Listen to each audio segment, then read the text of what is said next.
Kapalaran ng horse sa taong 2025. Mapalad ka sa taong ito.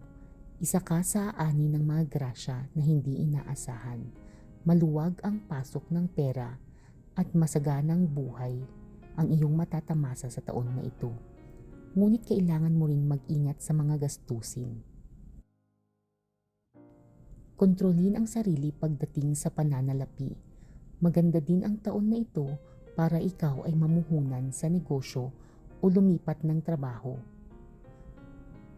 Sa kalusugan, ang iba sa inyo ay makakaranas ng problema lalo na sa mga ipinanganak sa taon ng 1954 at 1990. Ingatan ang inyong sarili dahil maaaring dapuan kayo ng mabigat na karamdaman. Sa pag-ibig, ang mga horse ay masaya. Medyo madrama ang buhay pag-ibig, ngunit kaligayahan naman ang kapalit nito. Huwag pagdududahan ang iyong partner dahil tapat ito. Maganda ang taon na ito para magpakasal. Ang iyong lucky number ay 6 at 8. Ang lucky color mo ay red at light gray.